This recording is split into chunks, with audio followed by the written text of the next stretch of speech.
नमस्कार। कोकण में आई बाढ़ और भूस्खलन की वजह आप देख रहे हैं। मैं सुहास आमरे पारकर न्यूज में लेकर आया हूं कल के चौथे रिपोर्ट की अगली कड़ी। गाडगिल समिति और कस्तूरी रंगन समिति की रिपोर्ट में तीन मुख्य अंतर है।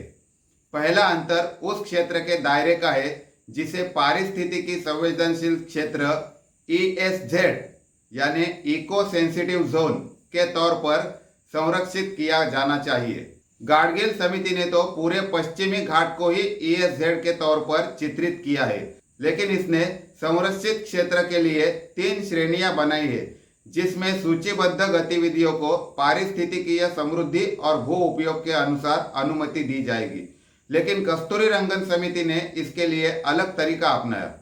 इसने रबर जैसी नकदी फसलों, कृषि क्षेत्रों के अवशिष्टों को ESZ क्षेत्र में निपटान को हटा दिया। ऐसा इसलिए किया गया क्योंकि गाडगिल समिति की तुलना में इस समिति के पास रिमोट सेंसिंग तकनीक के उपयोग की सुविधा उपलब्ध थी। साथ ही इसने सांस्कृतिक ताने बाने और प्राकृतिक परिदृश्य के बीच अंतर को स्पष्ट किया। कस्तूरी रंगन समिति ने ESZ के तहत पश्चिमी घाट के 37% हिस्से को चित्रित किया है, जो 60,000 हेक्टेयर का है, और यह गाडगिल समिति के प्रस्तावित 1,37,000 हेक्टेयर से कम है। संरक्षित क्षेत्र में चलाई जाने वाली गतिविधियों की अनुमति की सूची दोनों के बीच अंतर का दूसरा बिंदु है।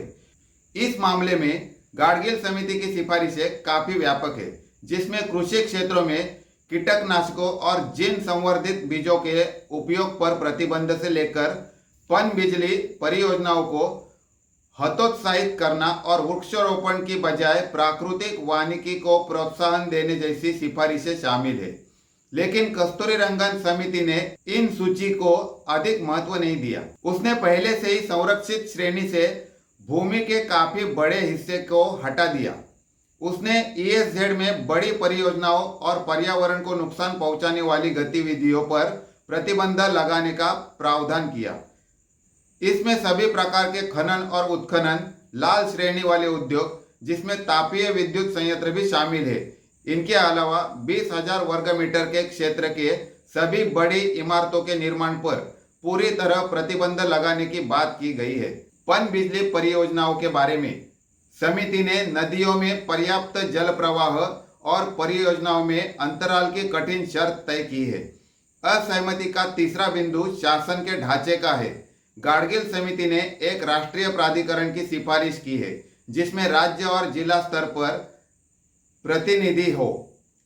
वही कस्तूरी रंगन समिति ने पर्यावरणीय मंजूरी के वर्तमान ढांचे को ही मजबूत करने और एक अत्याधुनिक निगरानी एजेंसी बनाने की सिफारिश की है।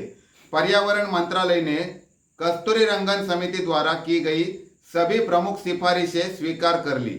पश्चिमी घाट में प्रेरणास्पद हरित समृद्धि के लिए वित्तीय व्यवस्था, निर्णय लेने में स्थानीय समुदायों की सहभागिता और संलग्नता, पश्चिम घाटों के लिए डाटा निगरानी प्रणाली, निगरानी केंद्र की स्थापना, अंत में क्या तय किया गया, ये हम देखेंगे 5वें भाग में। जानने के लिए देखते रहिए पारकर न्यूज।